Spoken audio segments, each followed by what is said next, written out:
Le preguntaron a Mahatma Gandhi, ¿cuáles son los factores que destruyen al ser humano?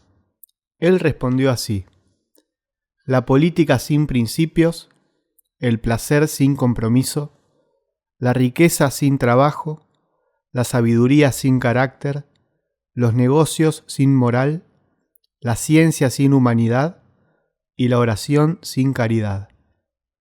La vida me ha enseñado que la gente es amable si yo soy amable, que las personas están tristes si estoy triste, que todos me quieren si yo los quiero, que todos son malos si yo los odio, que hay caras sonrientes si les sonrío, que hay caras amargas si estoy amargado, que el mundo está feliz si yo estoy feliz, que las personas son agradecidas si yo soy agradecido. La vida es como un espejo. Si sonrío, el espejo me devuelve la sonrisa. La actitud que tome frente a la vida es la misma que la vida tomará ante mí. El que quiera ser amado, que ame.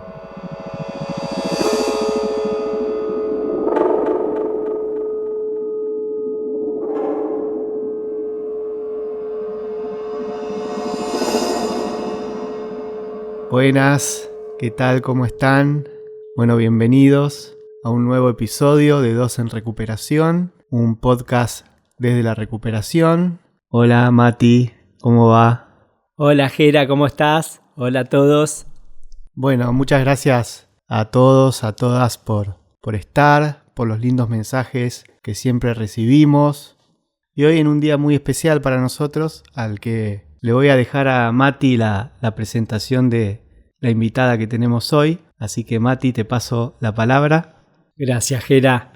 Bueno, hoy la persona que está sentada acá a mi izquierda es mi abuela, Leti. Es muy emocionante tenerla acá. Es un placer para todos tenerla acá, pero para mí personalmente es como un gusto que me doy.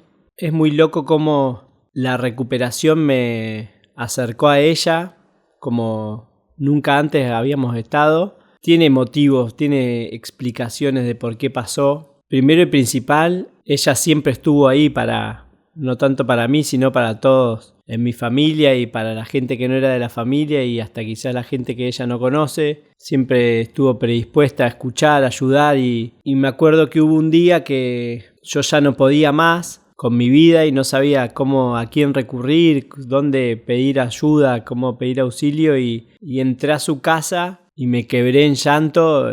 No le podía explicar nada y no hizo falta que le explique nada, ella entendió todo. Y eso después en recuperación yo fui viendo cómo lo que yo aprendía en los grupos, en mis primeros grupos, lo que aprendía con el relato de mis compañeros, de los primeros coordinadores, de Marce, de Nati, de mi trabajo terapéutico, todos me guiaban, me ayudaban, me daban indicaciones, me escuchaban. Y yo después de los grupos y después de las terapias me iba a la casa de mi abuela, que quedaba ahí cerquita del Dispo, y yo seguía el grupo. O sea, lo que había trabajado en el grupo o había escuchado en el grupo, yo le podía relatar todo lo que había pensado y dicho a mi abuela, todo lo que me había llevado del grupo, todo lo que me había llevado de la terapia, lo que me pasó, lo que no me pasó, lo que me gustó, lo que no me gustó, y todas las devoluciones que ella me daba eran exactamente las mismas que me habían dado en el dispositivo. Nada más que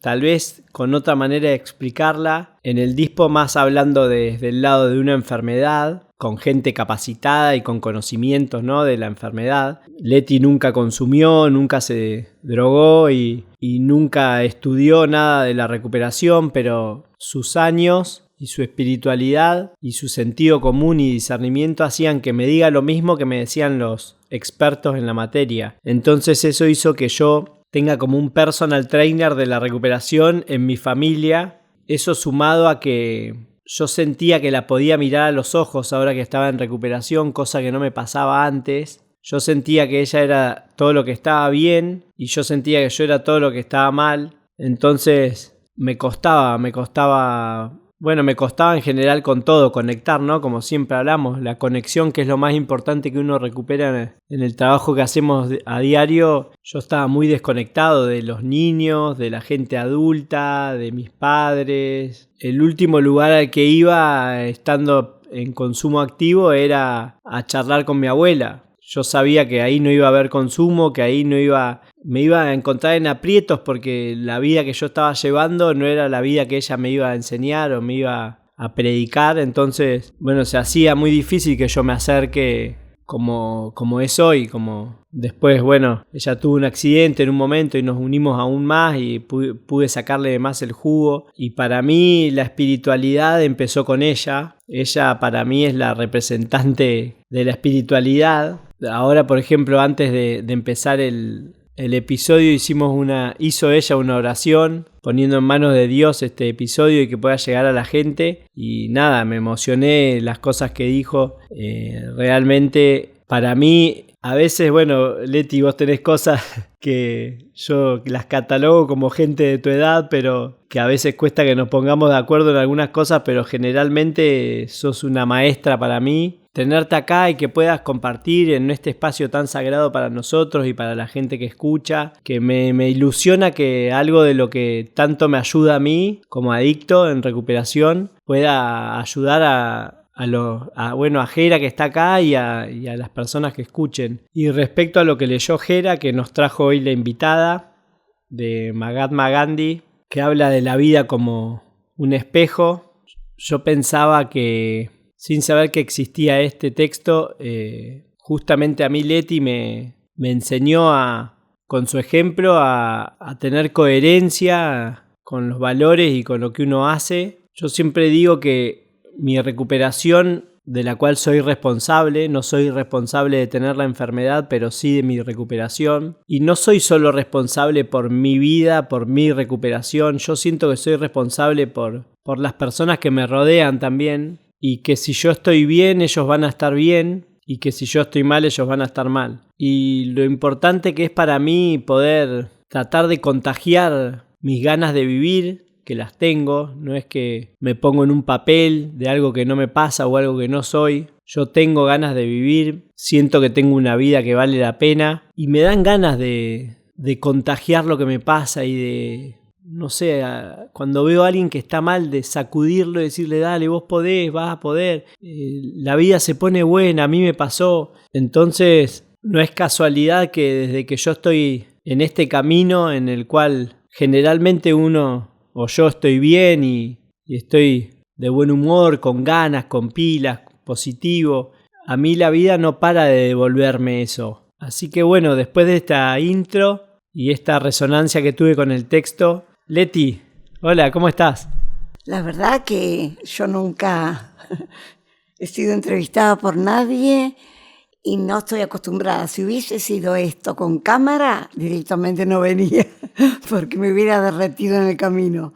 Así que tengo suerte que no estamos siendo filmados. De la experiencia mía con Mati, es un absoluto misterio para mí. Y cuando digo misterio, la palabra real sería milagro, porque yo no tenía contacto con nadie. Sí, siempre he tenido contacto con los pobres, porque me atrae muchísimo esa palabra del Evangelio que dice, porque tuve hambre y me dieron de comer, estuve enfermo y me visitaron. Debe haber sido una de las primeras palabras que leí, pero se quedaron en mi alma. Entonces, siempre he tenido esa como inclinación natural a acercarme a los que la están pasando mal. Pero nunca fue tan fuerte y me sentí tan impotente como cuando Mati cuenta que llegó a casa llorando y yo lo descubrí como si lo estuviera viendo por dentro, que tenía el alma en pedazos. No era una persona entera, sino que estaba en pedacitos. Así que yo lloré por él, aunque no sabía lo que me venía a contar. Cuando me contó, lloré más, porque no soy una persona que me considero lenta, sino normal, no soy lumbrera en absoluto. Pero no me había dado cuenta, tantos años. Yo tengo un amor especial por mis nietos. Yo quería a mis hijas, pero no sabía lo que era el amor con mayúscula hasta que no los empecé a tener a ellos. A uno más que a otro, a todos los quiero enormemente mucho y hago lo que sea por ellos, pero no me había dado cuenta de este problema de Mati, así que era doble mi dolor por lo que él estaba pasando y por mi ceguera de no haberlo descubierto a tiempo. Así que empezamos un caminito juntos, el Señor nos fue ayudando de todas maneras, porque hasta me caí, me acuerdo que habíamos salido de votar,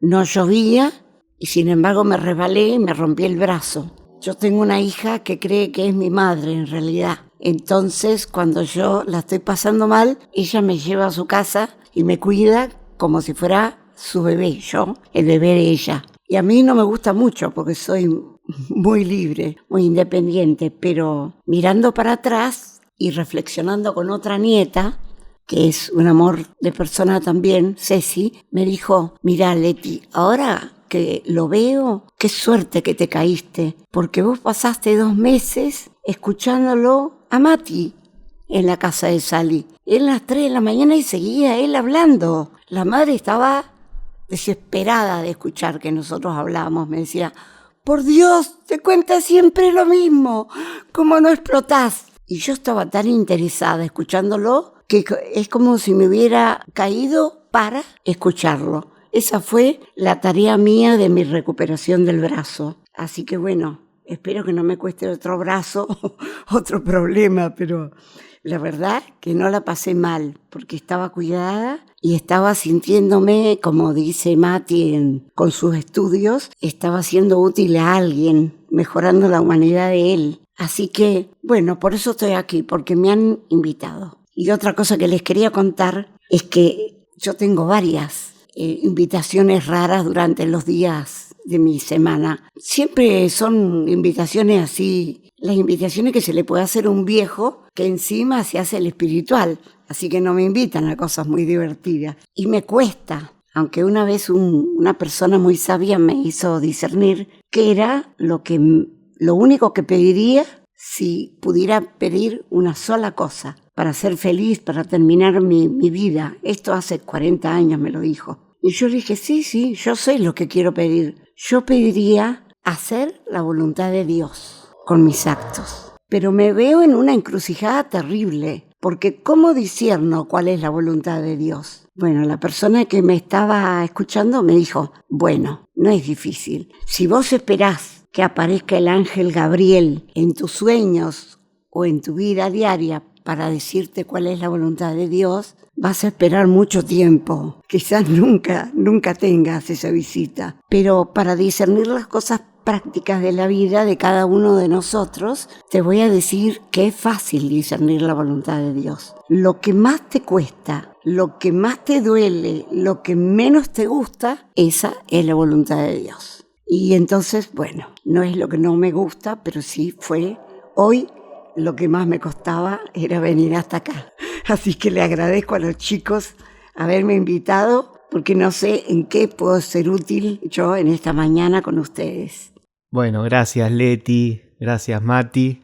La verdad que lindo poder escucharlos, qué agradecido de poder compartir este momento y escuchar las cosas que decían.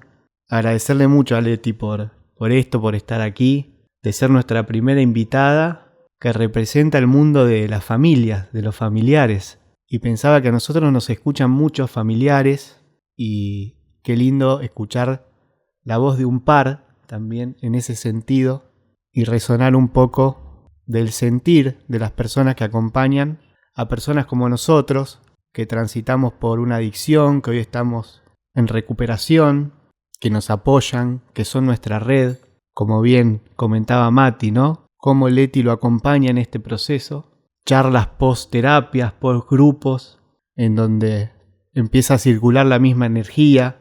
Quiero decir que escuchando a la Leti también me pasaba en muchos pasajes, me daba la sensación de estar escuchando a mi abuela también. Mientras los escuchaba pensaba mucho también en mi abuela Elena. Yo conocía a mis 2 abuelas, Teresita y Elena. Teresita es la mamá de mi papá y fue mi abuela de la infancia, que murió cuando yo tenía 17 años pero era la persona con la que yo desde chiquito más compartía. Y la casa de mi abuela Teresita era prácticamente mi casa. Por alguna cuestión logística y de practicidad, mis viejos como que nos habían separado. Mis dos hermanos estaban más de chicos con mi abuela Elena y yo con mi abuela Teresita.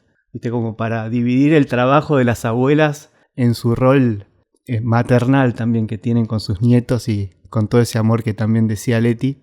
Pero después, bueno, mi abuela Elena fue como mi abuela de la juventud, de la rebeldía, de mi crecimiento, y con la que yo compartía muchísimo y charlaba muchísimo, y con la persona con la que más me podía abrir y ser yo. Y pensaba que yo lo hubiese traído también a mi abuela a grabar el podcast. Y creo que hubiese venido también con sus temores, con sus miedos, cómo voy a hacer para llegar hasta acá, pero hubiese venido a compartir. Y qué lindo y qué orgullosa estaría. Debe estar, ¿no? En algún momento, en otro episodio, hablamos de esto. Yo mencioné a mi abuela y creo que en ese momento la sentí presente, ¿no? Y siempre que me pasa esto, cambio el verbo de la oración, ¿no? En vez de decir estaría, digo, debe estarlo.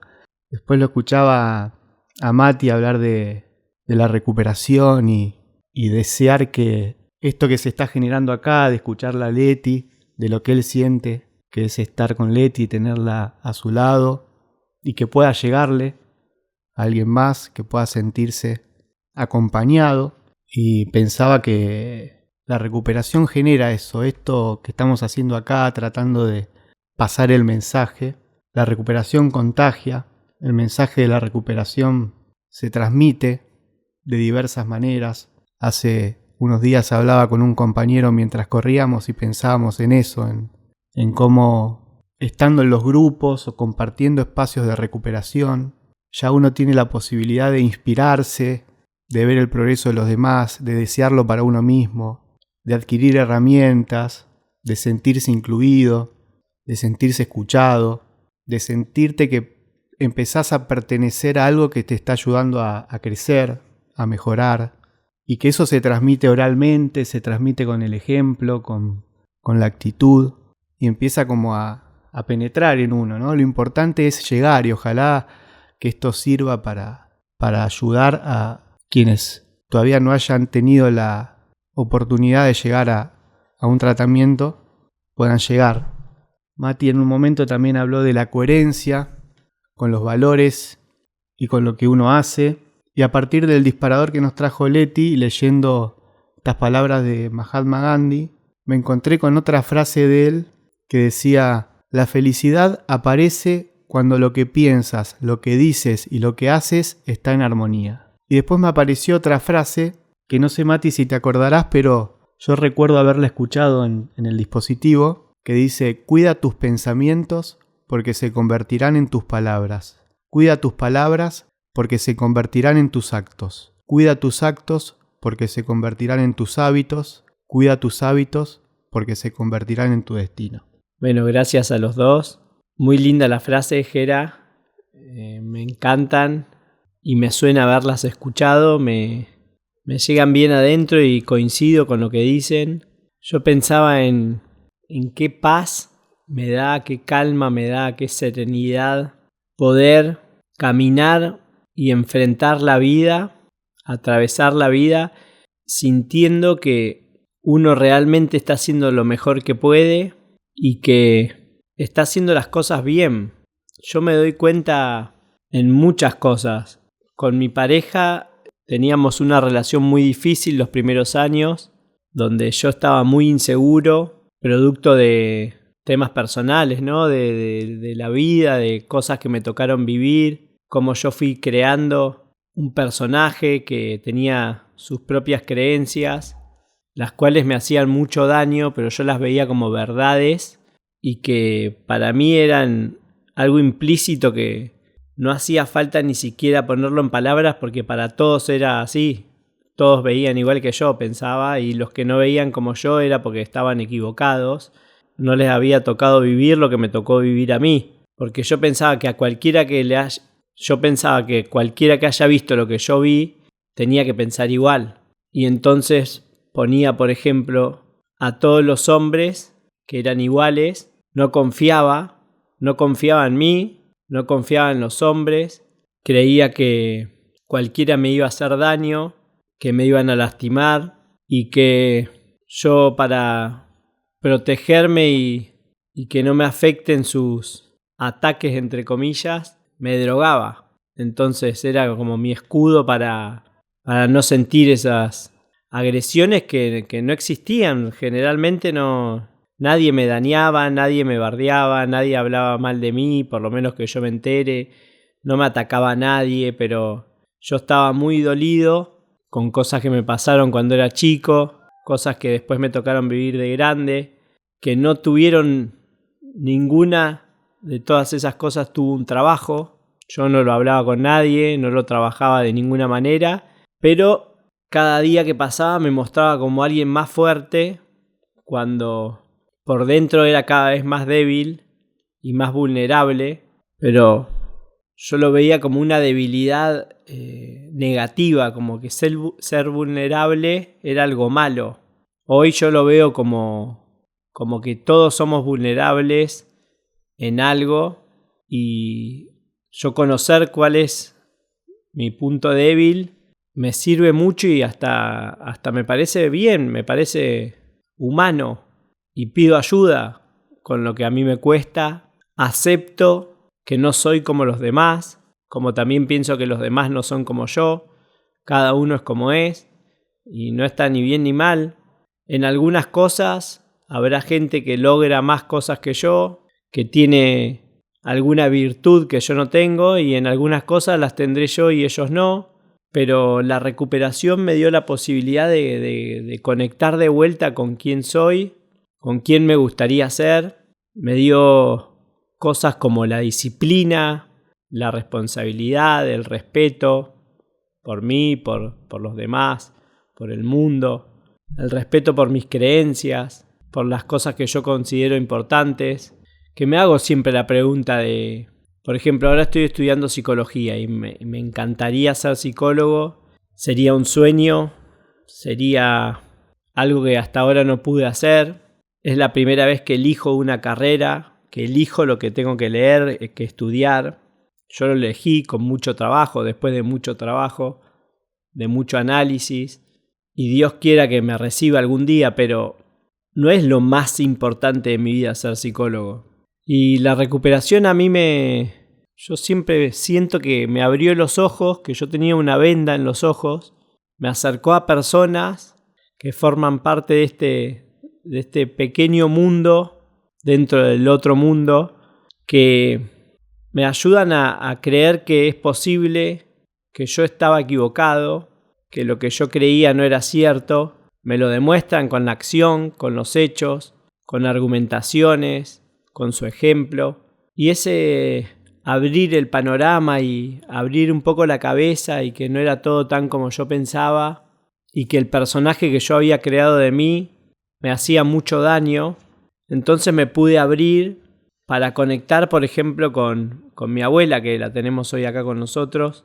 Y a veces me recrimino, siempre estuvo acá, siempre estuvo al lado, siempre estuvo ahí esperándome con los brazos abiertos para que yo llegue y pase lo que pasa hoy. Y bueno, lamentablemente antes no podía, no le encontraba el sentido, no es que no la amaba como la amo, siempre la amé, pero me faltaba ese plus que me haga decir, tengo 2 horas libres, la voy a ver a mi abuela, voy a comer con ella, la saludo, la llamo. Y así con muchas cosas, ¿no? Con el estudio también. Para mí, yo siempre cuento que los libros eran de los nerds y de los que no tenían algo mejor para hacer, como no les iba bien en otras cosas, agarraban los libros y querían sacarse 10 en todo y pasaba su vida por eso. Eso yo pensaba con mi personaje. Y yo era el canchero, ¿no? El que se burlaba, o sea, no me burlaba de ellos en la cara, pero por dentro sí. Y hasta me daban lástima las personas que se querían formar y que querían crecer en ese sentido. Y en realidad pensándolo como lo pienso ahora, como me veo yo al de antes, a mí por dentro me daba mucha impotencia y mucha bronca que sea tan difícil para mí poder conectar, por ejemplo, con lo que me querían enseñar en la secundaria. yo no era capaz de tomarme lo que me enseñaban en serio, no era capaz de respetar las normas, a los profesores, a la gente que lo daba todo para que nos puedan formar, para quizás después poder conseguir un trabajo o poder ir a la universidad. Yo estaba tan dolido y siendo un niño del secundario, tan drogado, que no podía prestar atención básicamente a lo que me estaban tratando de enseñar, porque yo tenía un dolor tan grande adentro que se agravaba cada vez más, que no me dejaba, no me permitía conectar con nada. Y esa fue la pérdida de un sentido, de que mi vida no tenía sentido, y el sentido pasaba por consumir, por comer un asado, por comprarme algo, por cambiar el auto, por sentirme alguien que supuestamente la tenía clara y era gracioso con todo el mundo y la gente se divertía conmigo. Y fue el parar de consumir y el rendirme y el escuchar a mi abuela, escuchar a todos en el dispo, lo que a mí me permitió de a poco empezar a confiar en todo, viendo de que si yo le hacía caso a lo que me decían, yo lograba algo, por más pequeño que sea. Entonces pensaba, bueno, si le hice caso en esto y me fue bien, a ver qué es lo que me está diciendo ahora, le voy a hacer caso a ver cómo me va. Y esto ya pasaron varios años y sigue sucediendo. Yo, cada vez que me dicen algo en terapia, en grupo, mi abuela, mi novia, mi vieja, Oscar, que yo, bueno, justo ahora que abrí para que mi familia venga, que vino mi abuela, quería también hacer un breve comentario de lo importante que son en mi recuperación mi mamá y Oscar y mi novia, la China, que por más de que no estén en sintonía en todo lo que yo pienso, en todo lo que quiero hacer, que no coincidan en algunas cosas, no sé si hubiese podido hacerlo sin ellos, que son mi red, por más de que algunos se conectaban, otros no se conectaban en los espacios, me dieron lo más básico de todo, que es el amor, el tratar de estar para mí en lo que puedan, ya sea desde un plato de comida a esos primeros momentos que yo me ponía mal en la recuperación y me encerraba en una habitación, en una cama y no quería salir al mundo porque no tenía ninguna herramienta para atravesar el sufrimiento.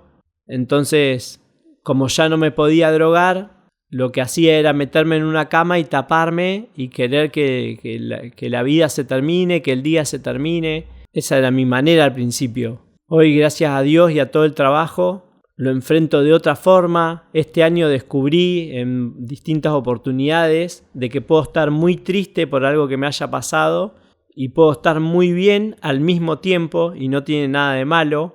En un principio me daba culpa que en la familia esté sucediendo algo doloroso y que yo esté bien.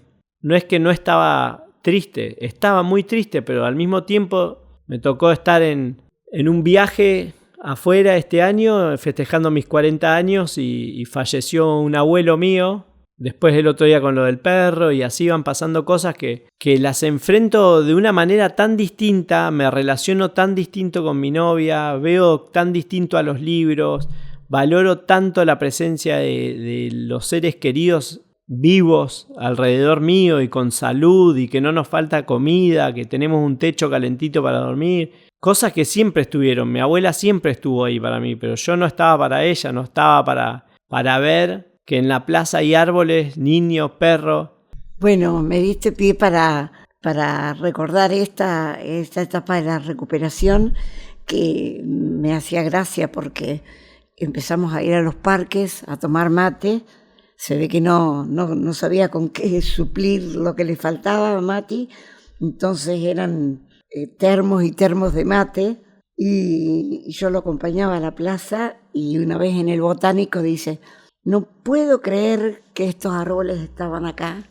Y yo pasé 11 años por este lugar y nunca los vi. Y ese es el milagro de la recuperación, ¿no? Es la misma persona sumergida en la oscuridad, creyendo que por determinada píldora o sustancia o bebida, no sé qué otras cosas pueden haber para tapar el cuadro, terminan viviendo en un mundo oscuro que no les permite ver cosas tan sencillas como los árboles del botánico, ¿no? Que nos pasamos tardes enteras mirando los distintos verdes, las distintas hojas. A mí me pasó con la fe, sentí la misma diferencia. Cuando empecé a tener fe, empecé a ver que había niños que eran hermosos, que habían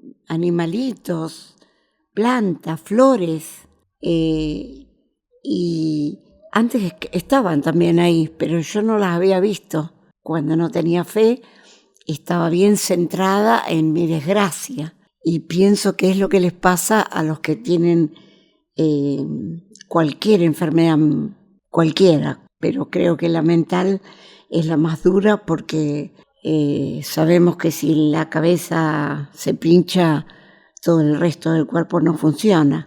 Y eso es lo que más valoro en este tiempo y es mi aporte a los demás, de ver la diferencia de persona en el que se convirtió Matías cuando empezó la recuperación. Y yo siempre en mis oraciones tengo a Marcelo, a Vero y a todos los que pasaron ayudando en ese dispositivo que ayuda a tanta gente, y pienso realmente, ellos quizá no se den cuenta o dejen de ver a los pibes que ayudaron, pero les devuelven la vida, de cierta manera, esta gente que se dedica a eso. Así que yo feliz de que Mati y Jera estén afrontando la carrera, porque ya la voluntad de ayudar a otros, a hacer lo mismo por otros que otros hicieron por ellos, me parece increíblemente grande. Así que con su voluntad seguro que se van a recibir. Seguro que se van a recibir y que van a ser de lo mejor, porque ellos pasaron por ahí. Y no hay mejor escuela que la experiencia. Yo creo que mío ya no tengo más nada que decir, chicos. Bueno, muchas gracias, Mati, Leti. Hoy siento que es un día con mucha espiritualidad. Me dispuse un poco con esa actitud para sentirlo. Hace unos días en un grupo un compañero hizo una de esas preguntas que a veces parecen tan sencillas pero que son más profundas de lo que parecen y que está bueno a veces no intentar responderlas tan rápido. Y se preguntaba ¿qué es disfrutar? Y bueno, creo que en principio y después de un largo meditarlo, como primera respuesta se me aparecía que por lo menos es algo que hoy es posible, que hoy la recuperación nos permite disfrutar, que como todo sentir creo que demanda de una conexión, ¿no? De estar conectado, de estar presente. Y así pasan cosas a veces, como también se mencionaban, que nos ponen mal, cosas que nos pueden generar angustia, pero también pasan un montón de cosas lindas con las que hoy podemos conectar y que las podemos disfrutar. Hoy me senté un ratito a la mañana temprano en el balcón, al solcito, como parte de esto que decía, ¿no? Tratar de empezar el día con una actitud y dispuesto a la conexión espiritual. Tuve mi momento de meditación, de agradecimiento. A eso después se le sumó la linda oración con la que Leti prologó off the record, podemos decir, este episodio. Y que estaría bueno mencionar que parte de ella era darnos fuerzas a quienes estamos en recuperación, todos los que puedan estar escuchando, fuerzas a los que todavía no llegaron y el deseo enorme de que puedan llegar. Pero bueno, sentado en el balcón vi que hoy florecieron los jacarandá, que venía viendo sus ramitas y a sabiendas de que fines de octubre, principios de noviembre es la época en que florecen, estaba esperando verlas y hoy florecieron. Y como decía Leti en la anécdota compartida con Mati en el botánico, es lindo poder conectar con esas cosas simples y hermosas que nos dan los días y que muchas veces nos pueden pasar desapercibidas. Muchas gracias, Leti, por tu visita, por lo que compartiste con nosotros. Para nosotros es muy valioso. Fiel oyente, Leti, del podcast desde el principio. hermosos comentarios que siempre recibimos. Mati me envía a veces unos audios hermosos con su parecer, la cosa que le gustó de cada episodio. Así que es muy valioso ese acompañamiento y que hoy estés acá es como un orgullo y un placer. Belina, querida, ¿cómo te sentiste con nosotros? Bueno, ustedes dos son nietitos, así que me sentí muy cómoda. Igual no me gusta este tema, prefiero pasarme una tarde entera trabajando con ustedes y tirando opiniones y eso y no salir al aire. Aunque me estaba acordando que es mi segunda experiencia con mi esposo hace 40 años, quizá. Un día dijimos, tantos tarambanas van a la radio a decir tantas cosas que no tienen sentido y a invitar a lugares que no nos gustan, y nadie se le ha ocurrido cuál es la palabra del día en el Evangelio para todos los que creemos, porque hay una sola palabra que se lee en todo el mundo. Ahora lo pude descubrir cuando empecé a viajar. En cualquier lado del mundo está la misma palabra del Evangelio. Y a veces, como yo la sé en castellano, la puedo seguir en ese idioma. Ahora me pasó en Portugal. Y le empezamos pedimos permiso en la radio, pedimos permiso al obispo, que era un canchero, un rey, un amor tremendo. Era un tipo que andaba por los barrios con nosotros, rezando el rosario. Era un ser extraordinario, Monseñor Alemán, en Río Gallegos. Y nos dijo, dale, métanle. ¿No van a decir nada? No vamos a decir nada. Solo la lectura del día, nada más. Ninguna opinión. Bueno, ninguna opinión va bien, porque si no tendría que haber habido una persona autorizada. Y nos mandamos. Cuando yo tenía algún problema de salud, me suplía alguno de mis hijos, a veces algún yerno, Mario creo, y algún nieto me suplantó alguna vez. Así que, bueno, experiencia de micrófono, algo tengo. Les agradezco que escuchen y por favor pásenlo, porque podemos ayudar a muchos chicos. Bueno, muchas gracias Leti, gracias Jera.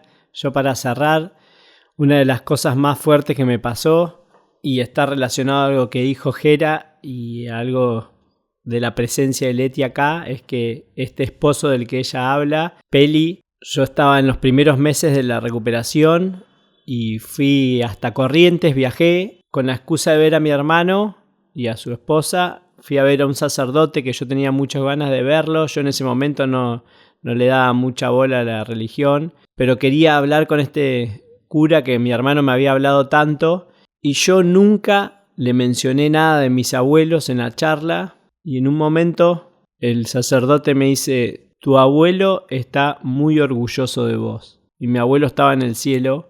Así que bueno, muchas gracias a todos por escuchar hasta este momento. Es difícil, pero es simple y se puede. Chao, hasta la próxima.